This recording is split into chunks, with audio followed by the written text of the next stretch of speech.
So that is a difference as well between the new label and the old label.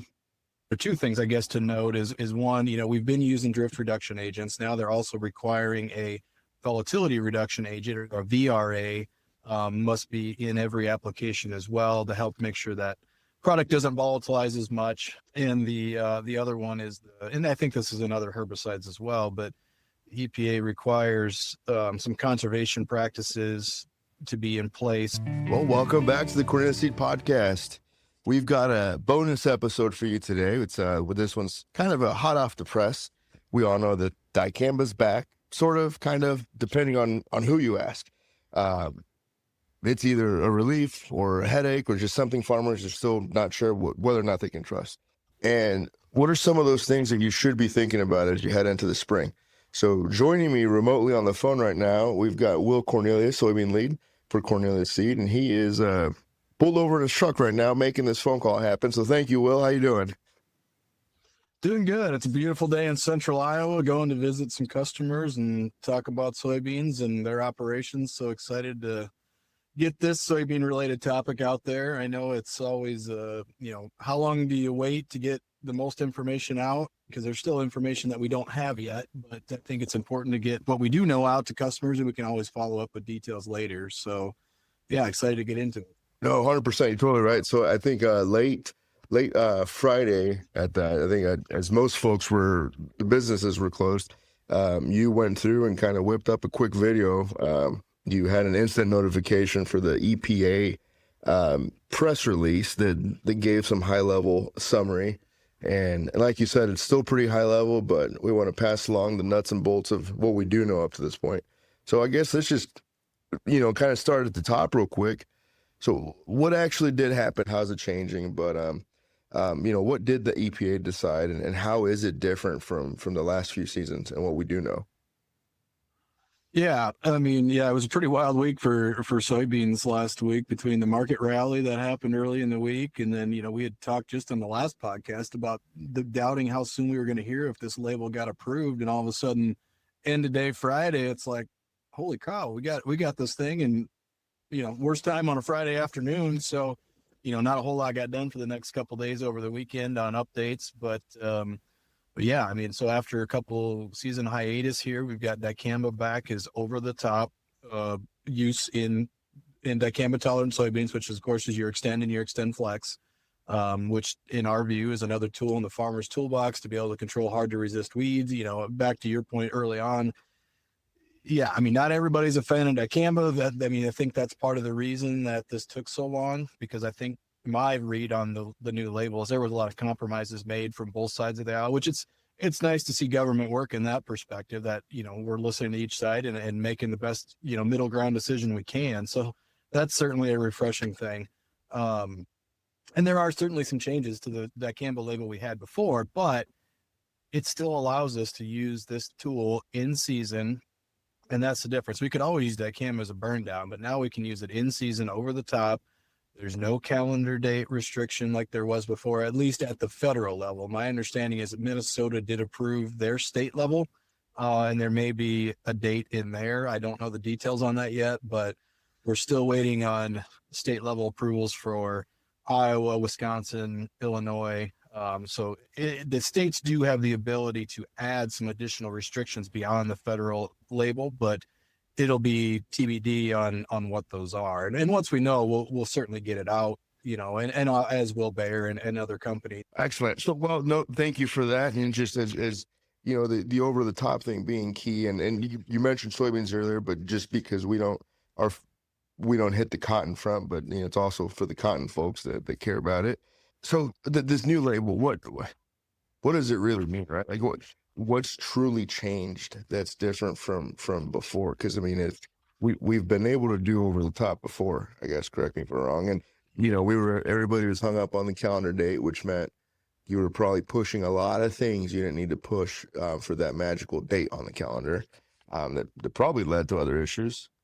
To me, the calendar date, I get it. It's a little easier to police, but it didn't really make sense, because we all know that each year and each day, week, hour is different, and what the reality is what causes volatilization or off-target movement is not only the application and the wind, but also the temperature, and that really doesn't matter if it's, June 1st, June 15th, July 1st.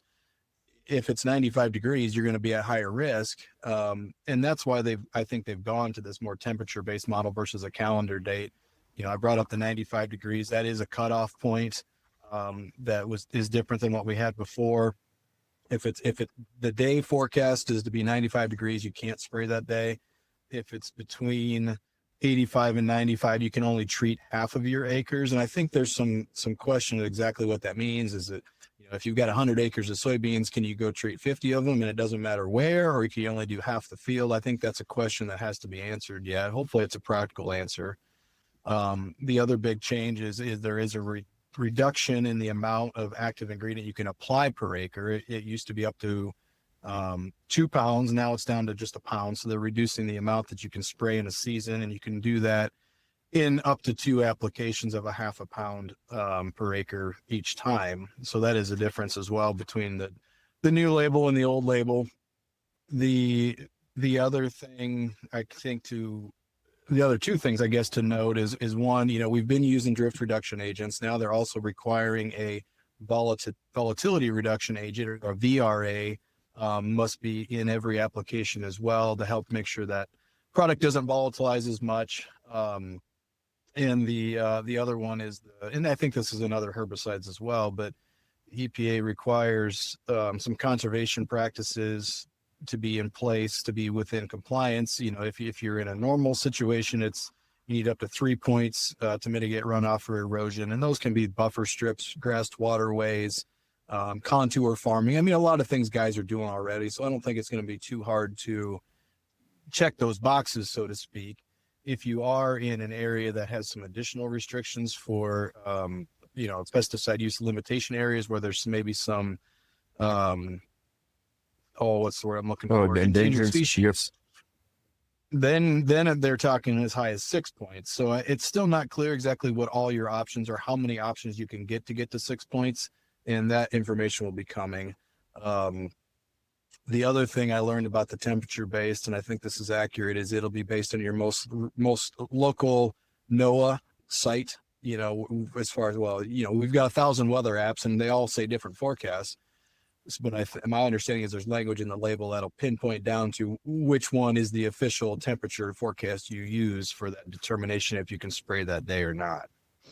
There's a ton there. I know we can turn this into just an hour talking about each section, right, on that. And one of the things you said that I think is pretty good we hit on again was the biggest changes there, right? Those biggest changes is cutting down that application rate. So 2 applications at half a pound.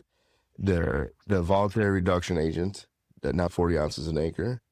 The mandatory conservation practices, and it's used as a point system. You talked about 3 points versus 6 points based on what you're around, things like the endangered species. And then, I think the biggest one, temperature-based limits, right? And so you had no application above 95 degrees.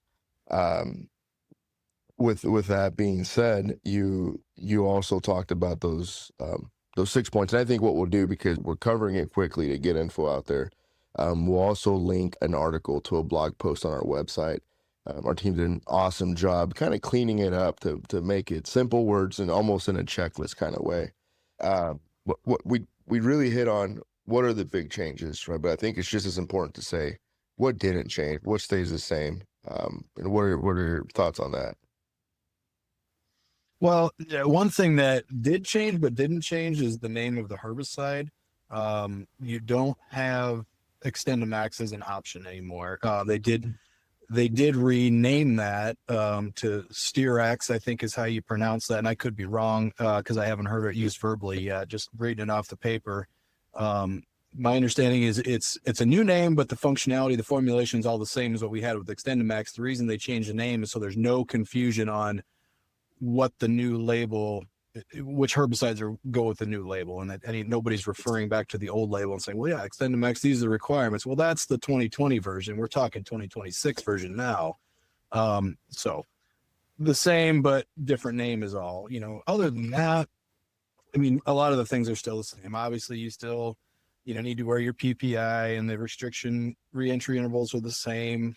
Still need to use drift reduction agents. The 240-foot downwind buffer hasn't changed. If the wind's blowing towards a sensitive area, you got to leave that buffer and come back and spray that area when the wind's going a different direction. Still got the rules about temperature inversions and rainfall, and how many hours and the amount of wind speed, that allows you to spray using the right droplet size, which you can tank mix to hasn't changed. So, the main basic thing, or a lot of them are common sense, really didn't change. It's really those few things we hit at the beginning are the ones to pay attention to. And we'll get some clarification on the EPA conservation options as those come out. And I know part of the reason we haven't seen more from Bayer is just because they are waiting for those state labels to get announced, or at least the key states, before they do start putting out materials. Because the worst would be is if they put out materials and then all of a sudden Iowa or Illinois or Wisconsin says, well, yes, but this also. I think they want to have that covered. And I think most of those key growing states are going to have that done here real shortly. So if there's anything major there, we'll certainly bring it up again in a blog or a podcast or some sort of communication to the customers as well. Absolutely. And as we talk about, you said this early on, or maybe it's the last on your video update that you put out. It's all a blur because it's all so fast, and we've been wanting to put it out to folks as fast as possible. This is just for the next 2 years, right? I mean, this isn't, and they're kind of like wait and see. Let's kind of baby step this. Yeah, and that is something I missed, and that's not different either. I mean, we had a limited label the first time, and unfortunately we do again. I think that's another compromise thing, because there's a lot of people that really don't want dicamba out there. Not just what you'd think of the people that are against everything. There's also people in agriculture that aren't a big fan of it either. So you kind of have both sides talking there. So unfortunately, yeah. So we got 26, 27, then it'll go under review again. Hopefully, the way we have it now will work well, and guys will respect the label, and we won't have near the issues, and maybe they'll just reapprove it right away. Because obviously that timeline, that's when Viconic's coming out, which stacks 2,4-D and dicamba together, and it'd sure be nice to, again, keep those tools in your toolbox to use dicamba in season, and whether you can go either way then, which will be great. So yeah, it's pro con. It gives them the ability to edit it down the road, but it also means there has to be another review, which we all know can take time, as this last one did. No, it sure did, and you've mentioned a couple of times, issues out there that led us down the path. This might just be for my own knowledge here, but when I think of issues, it's just like, the only big story I heard, at least in the footprint, was drifting, hitting peach trees down in Missouri, killing out that crop. Is it just as simple as, just drift and affecting our neighbor? Well, the funny thing about that whole situation is it's not like dicamba isn't being used in other crops. Dicamba is being used in corn all the time. I mean, it's not necessarily dicamba from soybeans that's the problem. I'm not trying to throw mud or blame anybody, but I think we all know that dicamba is still a great tool being out there used across the industry. And honestly, the products we're using for soybeans are even better for less volatility and drifting. So yeah, you're gonna still hear some horror stories probably, but I think it's always the silent majority. That's the reality. Is this is a tool that farmers need to help control hard to kill weeds, whether it's water, hemp, palmer, whatever it is. Our toolbox is getting limited, and until we get a new mode of action here in a few years, we got what we got. So, and we've got great genetics in XtendFlex beans. I think Viconic's going to have some great beans. So it sure be nice to maximize the ability to kill weeds with those products by having a dicamba label that continues to be used. So I would encourage everyone, please follow the label as much as you can. It needs to be, it's a label for a reason. The label's the law. And you need to make sure you're documenting your conservation practices, so we continue to use this tool and we don't have to go back to the drawing board here in 2 years. Yeah, you got that right. And those last two updates from the EPA, they definitely didn't mince words. They were pretty blunt about enforcement, and I think that's a whole other topic of the difficulty that'll bring on. But, you know, they were just saying, hey, these are restrictions that are enforceable and legal requirements. And then, you know, you've got the prosecution under the FIFRA with FIFRA. But at any rate, we've hit that pretty good. And I think just kind of bring it back to practicality is, you know, to summarize again, is what would you say growers should do now before the season starts? You know, are you talking, or folks that were on the fence on the platform based on what they were hearing, should they wait to hear from their state? I guess, you know, any recommendations or thoughts you have on what growers should do before the start of the season?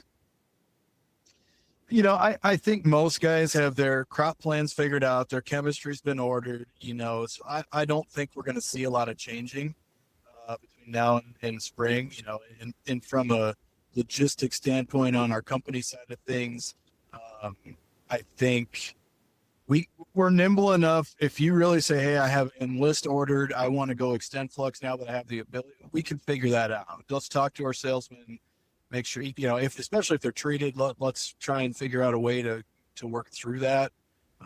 Usually we can find a home for treated beans, but at this point we do have most of the beans treated to go out the door. You know, so I wouldn't run away from your current plan if you already got it in place and it's been working for you. You know, if you were truly on the fence, so let's have a conversation about it. And we still got a great supply of extend flex beans to supply for you. So, you know, the cool thing is it'd been great to have it 2 months ago, but it's, you know, there's no better time than the present to put that toolbox in our toolbox. Absolutely. I think just kind of just commentary for what it's worth is, you know, a lot of this can look as can come across as a punishment, really, but you know, really these are just guardrails, right? They're balancing out the guardrails between a lot of different folks that provided opinions, and I think the biggest thing that we want to make sure we get clarity on, that I know we will, is that conservation requirement. I mean, you were clear. You were like, hey, each treated field, growers must earn, you know, 3 runoff or erosion mitigation points that'll come from the EPA's list of certified conservation practices menu. But even as I was getting ready for this, I was struggling to find what is that menu look like, right? And so I know this is evolving and shifting real fast. But then there was, like you said, higher safeguard for areas where 6 points are required, and really that big goal there was the endangered and threatened species. You know, as we get another week or two down the road, you know, well before growing season, that will all be clearly spelled out. I know they're working on a website just like they had before for XtendiMax. They're going to have one for the new herbicide too that will answer all these commonly answered questions. You know, and they'll have the map for those restricted areas that have endangered species in them that we got to work around. That I don't think has changed since before. So if you knew you were in it before, you're still in it. Yep. As far as I know, there's been no changes to the endangered species list or areas. So I think your point about guardrails is right. You know, the reason we have these additional restrictions is because there has been some concern and there has been some misuse. So let's do our best to follow the letter of the label. So that way the restrictions don't get used, or they pull this tool back out and throw it off to the side and say, no, you can't use it anymore. Because at the end of the day, having it, even with restrictions we have, is better than not having it at all, in my opinion. So, you know, again, let's be happy we got it. We got it before the growing season, and let's plant the heck out of some Cornelius beans and have a great 2026. Oh, you're absolutely right. I appreciate that. And just as folks as we wrap this up, right, as you're making decisions for 2026, that, you know, that the to-do list is simple, right? It's first, know your label requirements, just cold. Second, plan your conservation points field by field before you need to spray. And third is watch the temperature rules and the weather restrictions closely. And really fourth, keep records, right? EPA is very clear that these aren't just suggestions. So, Will, I really appreciate you joining us. I know you're on the road and helping us translate a lot of this into some real world terms. And to our listeners, if you guys want more conversations like this, please follow the show so you don't miss the next one. And thanks for tuning in, and we'll see you the next time.